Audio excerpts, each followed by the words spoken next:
भाग्य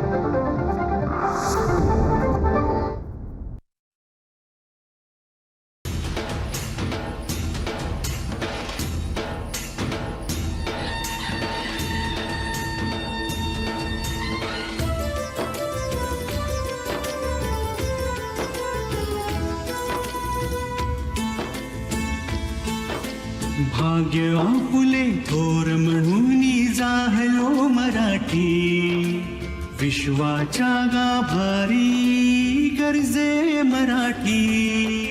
भाग्य आपुले थोर म्हणून जाहलो मराठी, विश्वाच्या गाभारी गर्जे मराठी.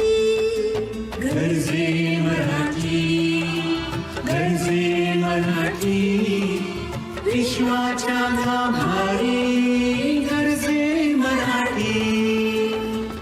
मंडळी नमस्कार. गर्जे मराठी प्रस्तुत विश्वाच्या गाभारी गर्जे मराठी या कार्यक्रमामध्ये आपल्या सगळ्यांचं मनापासून स्वागत. सिंगापूर स्थित शैलेश गानू यांना कॉर्पोरेट स्तरावर विविध क्षेत्रांमध्ये काम करण्याचा मोठा अनुभव आहे. शैलेश हे WTWच्या कार्यकारी भरपाई आणि मंडळ सल्लागार व्यवसायात जागतिक स्तरावर कार्यरत आहेत. ते 45 देशांमध्ये 450हून अधिक सल्लागारांच्या टीमचं नेतृत्व करतात. कामगिरी व्यवस्थापन, संघटना डिझाईन, संस्कृती परिवर्तन आणि मानवी भांडवल प्रशासनाशी संबंधित मुद्द्यांवर क्लायंटचे विश्वासू सल्लागारही आहेत. शैलेश यांना आशिया पॅसिफिकमधील काही मोठ्या कंपन्यांच्या बोर्ड आणि व्यवस्थापन पथकांसोबत जवळून काम करण्याचा व्यापक अनुभव आहे. ते 100हून अधिक बोर्ड, मोबदला समित्या, नामांकन समित्या आणि शाश्वतता समित्यांचे विश्वासू सल्लागार आहेत. तसंच गव्हर्निंग बॉडीचेही सदस्य आहेत आणि NAD संघटनांमध्ये फॅकल्टी सदस्य आहेत. ते एक वरिष्ठ मान्यताप्राप्त संचालक आहेत. आघाडीच्या कंपन्यांच्या बोर्डवर काम करतात आणि ते global governing board of climate governance initiative म्हणजे CGI आणि वर्ल्ड इकॉनॉमिक फोरमच्या क्लायमेट गव्हर्नन्स ग्लोबल कम्युनिटी आणि एक्सपर्ट्सचे सदस्य आहेत. नमस्कार गानू सर, आपलं कार्यक्रमात स्वागत. नमस्कार जोशी मॅडम, थँक्यू. आत्ता मी म्हटलं तसं वेगवेगळ्या क्षेत्रामध्ये आपली मराठी माणसं जगभरात काम करतायत, खूप काम करतायत. तुम्ही HR काम करताय आणि सस्टेनेबिलिटीमध्ये काम करताय, म्हणजे शाश्वत विकास. तुमचं शिक्षण हे खरं तर भारतातच झालं, शालेय शिक्षण, त्यानंतर महाविद्यालयीन शिक्षण, त्यानंतर तुम्ही MBA करण्यासाठी ऑस्ट्रेलियाला गेलात आणि नंतर तिकडे गेल्यावर तुम्हाला सगळ्या जगातला अनुभव आला आणि मग तुम्ही सिंगापूर, ऑस्ट्रेलिया आणि मला वाटतं जगभरातल्या अनेक देशांमध्ये नोकरीही केलीत. त्यानंतर तुम्ही जवळजवळ 4 कंपन्यांच्या आता बोर्ड ऑफ डायरेक्टर्सवर पण आहात. तर तुमचं नेमकं काम HR मध्ये काय चालतं याविषयी पहिल्यांदा जाणून घ्यायला आवडेल. सो प्रथम सगळ्यांना नमस्कार आणि Joshi madam thank you for doing this. तुम्ही जेव्हा इंट्रोडक्टरी रिमार्क्स करत होता तेव्हा मराठी कम्युनिटी एकामेकांना कशी मदत करावी, एकामेकांशी कसं एकामेकांपेक्षा शिकणं हे फार महत्त्वाचं आहे. माझ्याबद्दल बोलायला मला खरंच आवडत नाही आणि सुरुवातीला मी सगळ्या प्रेक्षकांना माफी मागतो की भारताबाहेर मी गेल्या 30 वर्ष बाहेर आहे. तर माझं मराठी थोडंसं कच्चं आहे किंवा जास्ती वापरत नाही मी मराठी. पण त्याच्यामुळे आधीच मी क्षमा मागतो. पण हृदयामध्ये नेहमी मराठी पण असतो आणि त्यासाठी ऑल्दो स्वतःबद्दल मला बोलायला आवडत नाही, पण there is a saying in English, a wise person learns from other people's mistakes. की शहाण्या माणसांनी दुसऱ्यांच्या चुकीने शिकावं. मी चुका केल्या त्या मी तुम्हाला सांगेन की तुम्ही त्या रिपीट करू नका आणि मग तुम्ही त्याच्यावरनं पुढे वागा. तर माझं करिअर जर्नी, मी केमिकल इंजिनिअरिंग केलं मुंबई युनिव्हर्सिटीमध्ये आणि त्यानंतर मी ऑस्ट्रेलियात गेलो MBA करायला. MBA नंतर मी तिकडे नोकरी सुरू झाली आणि मानव क्षेत्रात ह्युमन कॅपिटल और HR मध्ये मी काम करायला लागलो. पण माझं सगळं काम कन्सल्टिंगमध्ये होतं. सो मी मॅनेजमेंट कन्सल्टिंगमध्ये आम्ही कंपनीमध्ये जातो, त्यांचे प्रॉब्लेम्स अंडरस्टँड करतो आणि त्यांचे प्रॉब्लेम शिकतो आणि मग आम्ही त्यांना वेगळ्या योजना देतो त्या सुधारण्यासाठी. आणि हे मी गेली 25 वर्ष करतोय. आणि एक महत्त्वाचं सॉर्ट ऑफ मुद्दा आपण सगळ्यांना आणि प्रेक्षकांना पार पडावा की ह्युमन रिसोर्सेस किंवा मनुष्यबळ विकास. मनुष्यबळ विकास ही जी टर्म आहे, ही जे हे बोलल्यानंतर मनात प्रथम विचार येतो की रिक्रुटमेंट, येस, किंवा मनात प्रथम विचार येतो की पे रोल, की लोकांना पगार द्यावा, लोकांना सॅलरीज आणि बेनिफिट्स द्यावे. ते एकदम फाउंडेशनल लेवल काम आहे. खरं ह्युमन कॅपिटल किंवा मानवशक्ती चा उपयोग ॲक्च्युली स्ट्रॅटेजीमध्ये असतो. अच्छा. एक्झाम्पल तुम्हाला देतो की कुठलीही कंपनी, तुम्ही कुठल्याही बोर्डाला विचारलात, कुठल्याही सीईओला विचारलं की number 1 important thing in the company, की त्या कंपनीचं यश का असतं, कोणी तुम्हाला सांगणार नाही की यश आहे बिकॉज ऑफ प्रॉडक्ट. कोणी म्हणणार नाही की यश आहे because of the money that you have, the capital, किंवा पैशांमुळे. प्रत्येक जण म्हणतं की यश बिकॉज ऑफ द पीपल. हो. The right people in the right jobs with the right culture is a recipe for success. आणि जे आम्ही काम करतो ते कंपन्यांना त्यांची मानवशक्ती आणि ह्युमन कॅपिटलचं व्हॅल्यू कसं एक्स्ट्रॅक्ट करावं, एम्प्लॉईजना मोटिवेट कसं करावं, इन्सेंटिव्स द्यायचे, करिअर डेव्हलपमेंट, लिडरशिप डेव्हलपमेंट. पण त्याच्याहून जास्ती हा मुद्दा फक्त पेरोल आणि रिक्रुटमेंटपेक्षा बोर्डावरती किती महत्त्वाचं आहे हे कंपन्यांना जास्ती कळलं पाहिजे. मी तुम्हाला उदाहरण देतो, आणि माझ्या कामात मी जगभरात काम करतो. मी सिंगापूरमध्ये राहतो, पण मी माझं कन्सल्टिंग अमेरिकेत करतो, युरोपमध्ये करतो, ऑस्ट्रेलियामध्ये करतो. ह्या काही देशांमध्ये बोर्ड ऑफ डिरेक्टर्स ना ॲक्च्युली रिस्पॉन्सिबिलिटी असते to manage the culture. Companies culture ही बोर्डाची रिस्पॉन्सिबिलिटी असते. काही देशांमध्ये employee wellbeing, employee health and safety, म्हणजे जर का कोणी ॲक्सिडेंट झाले, काही ट्रॅजेडी झाली, तर बोर्ड ऑफ डिरेक्टर्स जेलला जाऊ शकतात. एवढी अकाउंटेबिलिटी बोर्डावरती असते. आणि म्हणून मानव शक्ती, ह्युमन कॅपिटल, आणि मला हा शब्द खूप आवडतो, मानव शक्ती, because we are talking about the value. And फक्त याचं रिप्लेसमेंट कॉस्ट किंवा सॅलरीजपेक्षा किंवा रिक्रुटमेंटपेक्षा आपण शक्तीबद्दल जर का जेव्हा बोलतो तेव्हा it's is talking about the potential, की या ह्युमन कॅपिटलनी काय करता येईल, काय उद्योग होईल, काय प्रगती होईल. पण बोर्डावरती इन पर्टिक्युलर ह्याचा खूप इम्पॉर्टन्स असतो.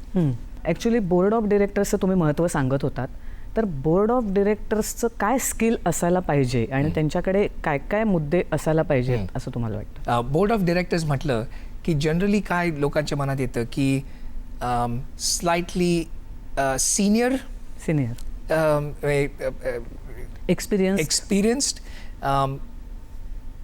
in most cases male, and in most cases ethnic majorities.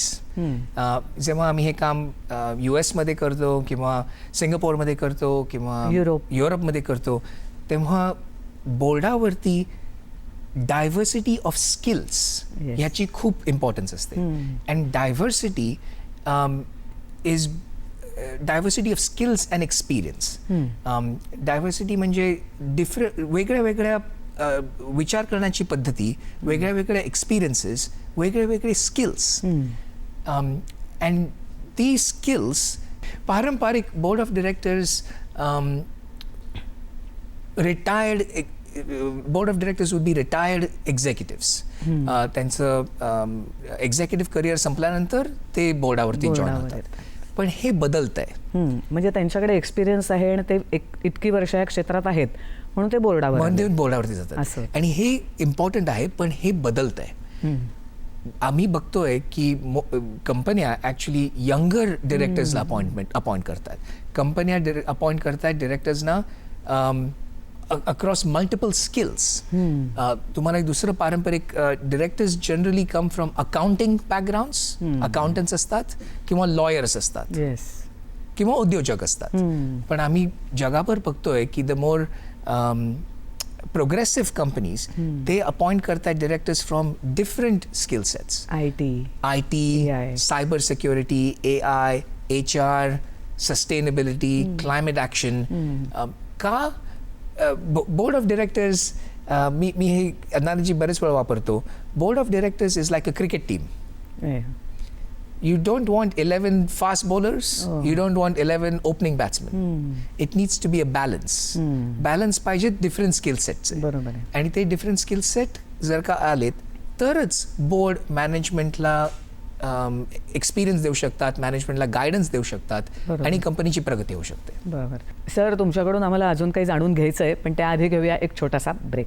विश्वाच्या गाभारी गरजे मराठी. ब्रेकनंतर आपलं पुन्हा एकदा स्वागत. बोर्ड ऑफ डिरेक्टर्स निवडताना ESG हा एक फॉर्म्युला तुम्ही खूप वापरता आणि त्यावर तुमचं काम पण आहे. हो. म्हणजे E म्हणजे एन्व्हायरमेंट, म्हणजे पर्यावरणाचा हल्ली सगळ्या कंपन्या खूप विचार करायला लागल्यात. S म्हणजे सोशल, म्हणजे मेल फिमेल रेशो असेल किंवा समानता राखली जाते की नाही ह्याच्याकडे लक्ष असतं. आणि G म्हणजे गव्हर्नन्स. तर ह्या 3 स्टेप्सबद्दल आपल्याला काय सांगता येईल की कोणत्या कोणत्या गोष्टींचा HR मध्ये विचार केला जातो? थँक्यू. अगेन उत्तम प्रश्न. ESG हे नवीन ॲक्रोनिम नाही आहे. ESG हे 2000 सालापासून वापरलं गेलं आहे आणि पहिल्यांदा याचा उपयोग युनायटेड नेशन्सनी केला होता. when United Nations defined sustainability development goals. हे जे मी पिन लावले आहेत that is the United Nations sustainability development goals. 17 goals आहेत सगळ्या public sector, private sector and सिटिझन्ससाठी. त्या goals are about, for example, ending poverty और क्लायमेट चेंज और equity. Equity म्हणजे equal opportunities to men and women, equal opportunities to different people irrespective of religion, caste, creed, etc. हे United nations development sustainable development goals हे कंपन्या त्यांच्या board of डिरेक्टर्समध्ये त्यांचं खूप महत्त्व असतं, पण हे ESG मध्ये ट्रान्सलेट होतं. तर एन्व्हायरमेंटमध्ये companies responsibility in climate action. म्हणजे कंपन्या काय करू शकतात to reduce harm to the environment. And pollution absolutely is one, but carbon emission reduction.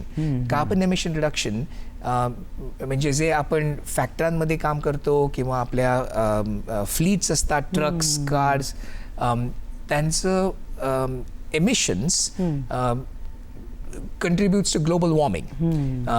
आणि जगभरात हा प्रश्न खूप आता गांभीर्याने हाताळला खूप गंभीरने घेत आहेत. जगभरात विज्ञान सांगतं आपल्याला की 1.5 डिग्री जर का टेम्परेचर वाढलं तर जगभरात खूपच त्रास होईल मानवतेला. लोक खूप म्हणतात की आपण हे सगळं करतोय प्लॅनेटला वाचवायला. प्लॅनेटला वाचवायला आपण काही करत नाही आहोत. Planet was here before humans, planet will be here after humans. आपण जे काही करतोय ते आपण मानवतेलाच वाचवायला करतोय, स्वतःला वाचवायला करतोय.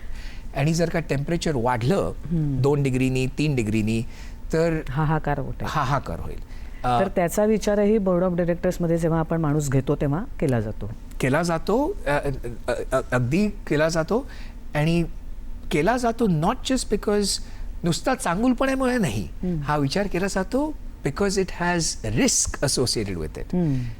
जर का एक कंपनीमध्ये काही ॲक्सिडेंट झाले, ट्रॅजेडी झाली तर बोर्ड ऑफ डिरेक्टर्स जेलला जाऊ शकतात, जबाबदार असतात. ही जबाबदारी क्लायमेट ॲक्शनवरती पण आहे. अच्छा. युरोपमध्ये बोर्ड ऑफ डिरेक्टर्स प्रत्येक डिसिजन जे ते घेतात they must be able to show की त्यांनी क्लायमेटचं कॉन्सिक्वेन्स काय काम केलंय. आणि जर का नाही केलं तर ते पण जेलमध्ये जाऊ शकतात किंवा ते पण त्यांच्या विरुद्ध लॉसूट्स येऊ शकतात, केस येऊ शकते.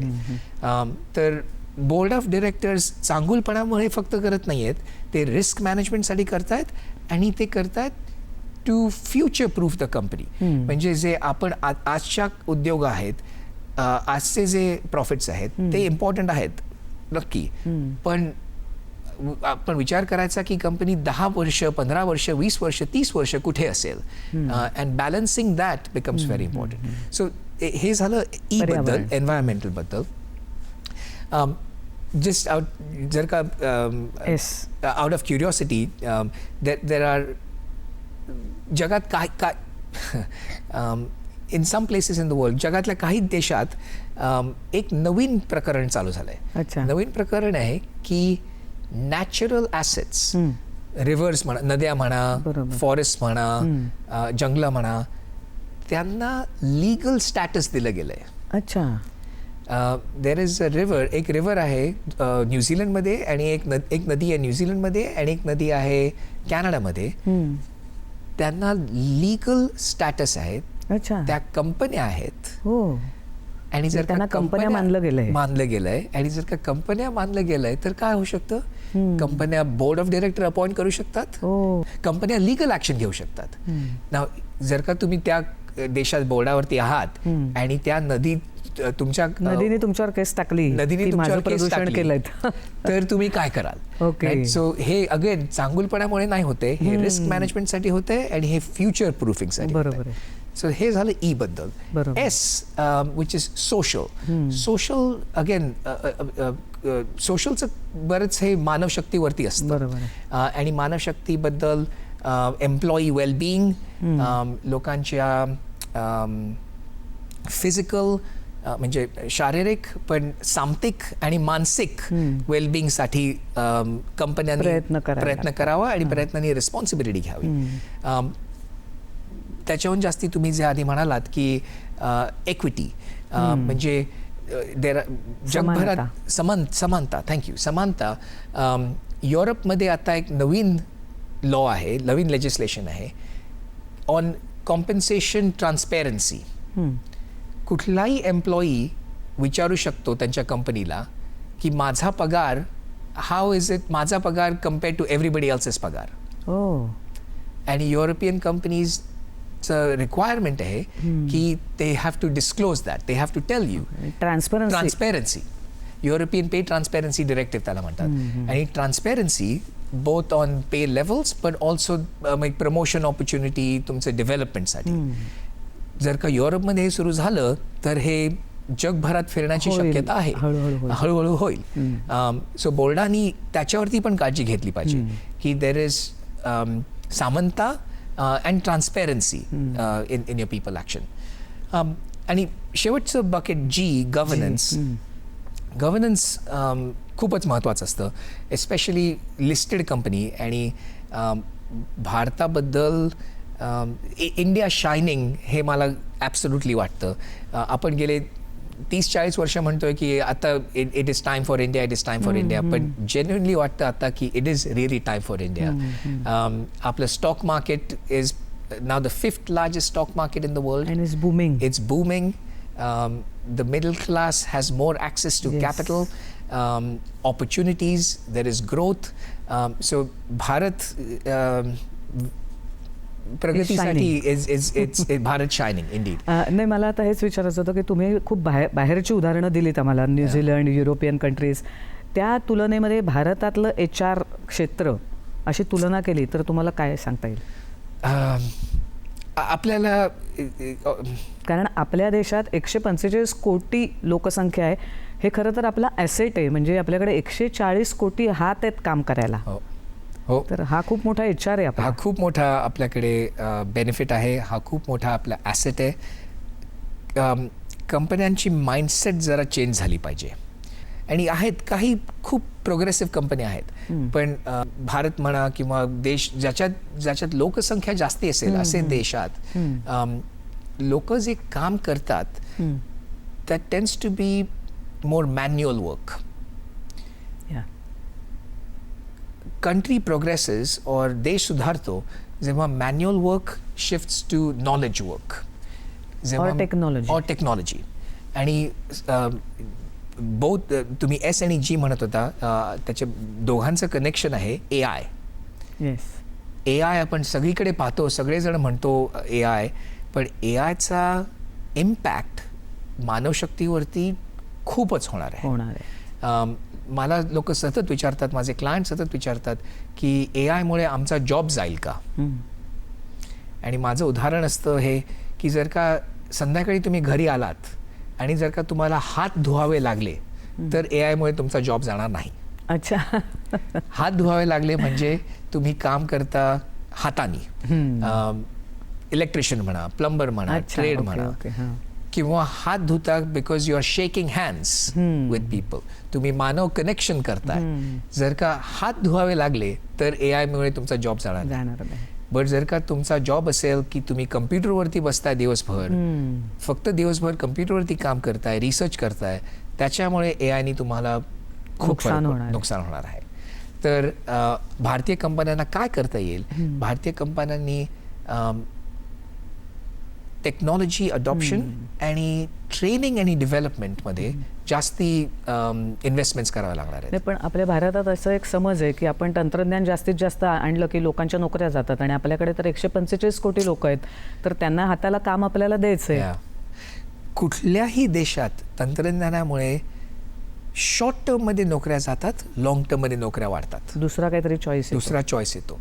लाँग टर्ममध्ये नोकऱ्या वाढतात. हे आपण सगळीकडे पाहिलं. हे आपण US-मध्ये पाहिलं, सिलिकॉन व्हॅलीमध्ये शॉर्ट टर्ममध्ये नोकऱ्या कमी होतात, लाँग टर्ममध्ये नवीन नोकऱ्या होतात. बरोबर. आणि काय होतं, शिक्षण सिस्टम्स बदलते.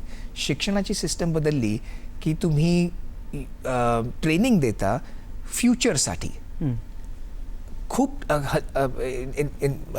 Most of the training, majority training जे आपण घेतो ते करंट जॉबसाठी घेतो. अच्छा. पण ते फ्युचर जॉबसाठी शिफ्ट झालं. सतत शिकत राहिलं पाहिजे आजकालच्या जगामध्ये.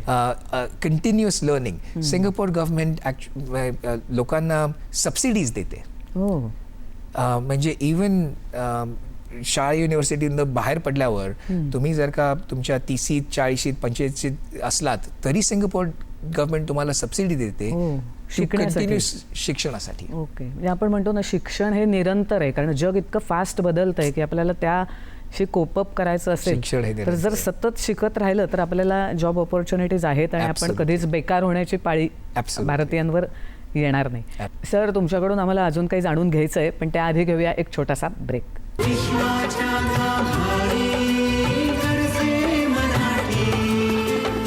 ब्रेक नंतर आपलं पुन्हा एकदा स्वागत. आता थोडंसं तुम्ही तुमच्या क्षेत्राविषयी सांगितलं, HR म्हणजे काय, त्याचा जागतिक कसा वापर केला जातोय आणि आपल्या भारतात त्याची काय स्थिती आहे.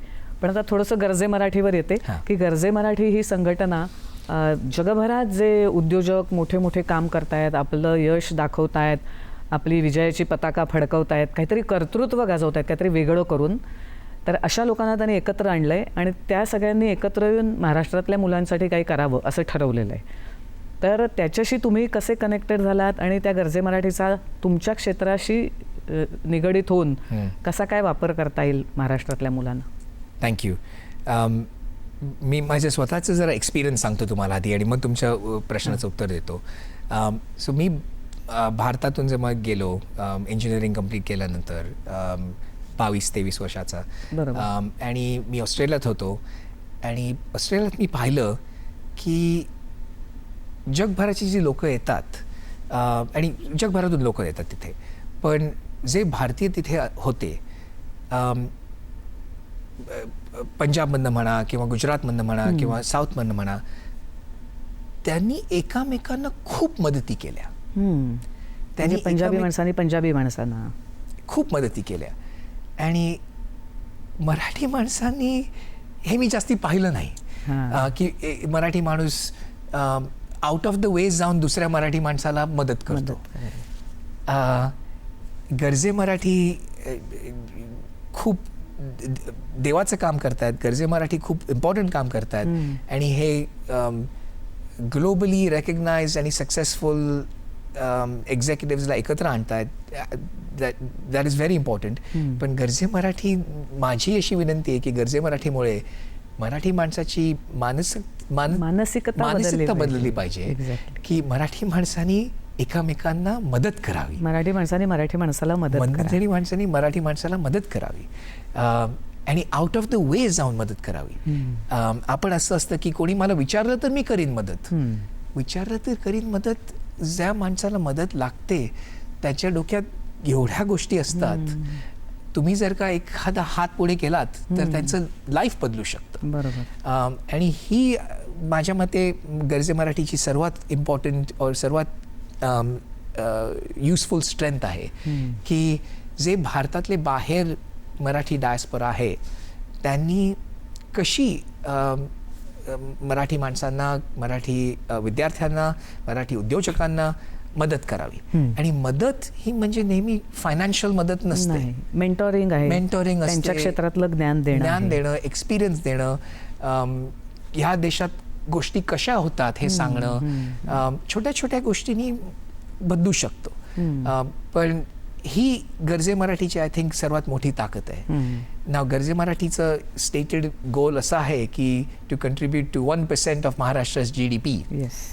की जे ग्लोबल महाराष्ट्रन्स आहेत त्यांनी लोकल मराठी माणसांशी आणि उद्योजकांशी कामं करून महाराष्ट्राची प्रगती व्हावी. ही पर्पज और हे गोल हे खूपच नोबल गोल आहे, खूप मोठं आहे आणि ते सगळे एकत्र राहिले तर नक्की साध्य होईल. नक्की साध्य होईल. पण मोठ्या गोष्टी करताना लहान गोष्टी विसरू नका आणि लहान गोष्टी एकमेकांना मदत करा. बेसिकली त्यांनीच एक माणूस गेला आणि तो 10 माणसांना घेऊन गेला तर त्या कम्युनिटीचं नेहमीच फायदा होतो. आणि मी आय एम नॉट सजेस्टिंग, मी हे म्हणत नाहीये की प्रगती फक्त होईल की तुम्ही बाहेर गेलात की. बिलकुल नाही. महाराष्ट्रात, भारतात खूप ऑपॉर्च्युनिटीज आहेत. आम्ही तर बघतोय की जे लोक बाहेर गेलेत ते त्यांना जॉबसाठी ते परत भारतात येतात किंवा इथे ब्रांचेस काढतात. आणि ज्यांना ग्लोबल एक्सपिरियन्स आहे त्यांना जॉब ऑपॉर्च्युनिटीज, पगार वगैरे खूपच जास्ती असतो इंडियात, कारण त्यांना प्रीमियम मिळतं इथे. तर the solution is not go out of India. The solution is progress within India, progress within Bharat, progress within Maharashtra. पण जे बाहेर आहेत त्यांच्याशी कनेक्शन घेऊन कसं तुमची प्रगती होईल, कशी तुमची महाराष्ट्राची प्रगती होईल. आता तुम्ही HR क्षेत्रामध्ये आहेत ना, तर मग HR बद्दल सांगा की आपल्या मराठी तरुणांना जर या क्षेत्रात यायचं असेल तर काय ऑपॉर्च्युनिटीज आहेत, काय संधी आहेत किंवा काय भवितव्य आहे त्याचं? काम आहे का तरुणांना? काम तरुणांना नक्की आहे. जे माझं एक्झाम्पल जे मी म्हटलं की जर का संध्याकाळी तुम्हाला हात धुवावे लागलेत तर तुम्हाला काम आहे. आणि HR मध्ये तुम्हाला लोकांची शेक हँड्स खूप करावे लागतात, कारण तुम्हाला पर्सनल कनेक्शन्स बनवावे लागतात. तुम्हाला कंपन्यांची कंपन्यांची स्ट्रॅटेजी अंडरस्टँड करायची असते आणि ती मग एक्झिक्यूट कशी करायची, मानवशक्तीच एक्झिक्यूट करते ती. तर काम आहे, संध्या आहेत. HRचं एक प्रॉब्लेम आहे की HR has not been thought of as a career opportunity.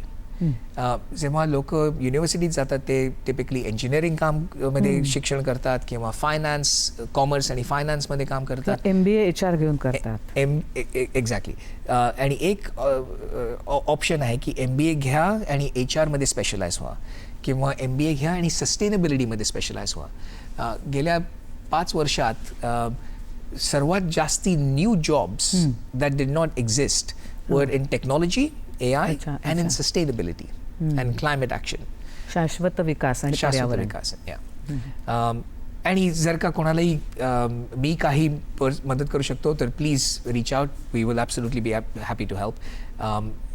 पण द ऑपॉर्च्युनिटीज आहेत. आपण आपलं माइंडसेट बदलला पाहिजे. बरोबर. सर, तुम्ही वर्ल्ड इकॉनॉमिक फोरममध्ये सुद्धा आहात सदस्य म्हणून. आता ही तर जागतिक स्तरावरची एवढी मोठी संघटना आहे, तर तिथे नेमकं तुमचं काय काम चालतं? World economic forum not for profit आहे आणि त्याचा मिशन आहे की समाजाचं पण प्रगती होईल आणि उद्योगाची पण प्रगती होईल. आणि समाज आणि उद्योग एकत्र कसं काम करून प्लॅनेटची, देशांची प्रगती कशी होईल. आणि त्यात वेगळ्या त्यांच्या इनिशिएटिव्स आहेत. त्यातली एखादी initiative is climate governance. So बोर्डाचं काय कर्तव्य आहे इन क्लायमेट ॲक्शन, की बोर्डाने काय करावं to manage pollution, to manage emissions, climate change. बोर्डाने काय करावं also to manage human capital, की ट्रेनिंग डेव्हलपमेंट किंवा एम्प्लॉई वेलबिईंग किंवा क्वालिटी ऑफ लाईफ किंवा रिटायरमेंट प्लॅनिंग. ओके. एक खूप मोठा प्रॉब्लेम आहे की ज्येष्ठ नागरिकांना पेन्शन आणि हेल्थ केअर ॲक्सेस हा खूप मोठा प्रॉब्लेम आहे जगभरात. काही देशांमध्ये ज्येष्ठ नागरिक त्यांची लाईफ एक्सपेक्टन्सी वाढते पण पेन्शन ऑब्लिगेशन्स पुरेसे नाही आहेत. तर कंपन्यांनी काय करावं, देशांनी काय करावं, आणि त्याचा विचार ह्याच्यात केला जातो. आणि ह्याच्यात थिंक टँक्स असतात, ह्याच्यात आम्ही अकॅडेमिक्सना बोलवतो, म्हणजे प्रोफेसर्स आणि युनिव्हर्सिटीच्या शिक्षण तज्ञांना बोलवतो, उद्योजकाला बोलवतो आणि एकत्र एक थिंक टँक सोल्युशन्स काढतो की कसे हे प्रॉब्लेम सॉल्व्ह करावे. तर त्या समितीमध्ये तुम्ही सदस्य म्हणून आहात.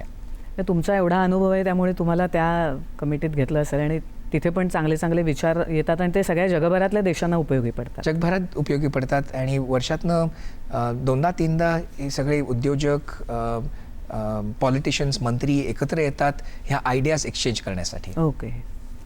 तुम्ही या क्षेत्राविषयी सांगितलं. आता जाता जाता शेवट म्हणजे मराठी तरुणांना, खरं म्हणजे आता मराठी तरुणसुद्धा फक्त नोकरी नाही करायची, स्वतःचा उद्योग करावा. कारण आता आपल्या शासनाच्या पण चांगल्या चांगल्या योजना येत आहेत. आता भांडवल मिळणं हा तेवढा मोठा प्रॉब्लेम राहिलेला नाही जो पूर्वी होता. फक्त नवीन कल्पना, नव्या संधी ही त्या मुलांना मिळणं गरजेचं आहे. तर ह्या अशा होतकरू मराठी तरुणांना तुम्ही तुमच्या अनुभवातून, आता तुम्ही तर जवळजवळ 40 देशांमध्ये तुमचे क्लायंट्स आहेत आणि 40 देशात तुम्ही फिरत असता, त्यामुळे म्हणजे त्रिखंडात जो फिरतो त्याच्याकडे खूप अनुभवाचा साठा साठलेला असतो असं आपल्याकडे संतांनी सुद्धा म्हटलेलं आहे. तर त्या अनुभवातून तुम्ही या तरुणांना काय सल्ला द्याल? ज्या लोकांनी खूप अकम्प्लिश केलं ते सल्ला देऊ शकतात. मी अकम्प्लिश काही केलं नाही आहे, तर मी सल्ला देण्याची माझी सिच्युएशन नाही आहे. पण मी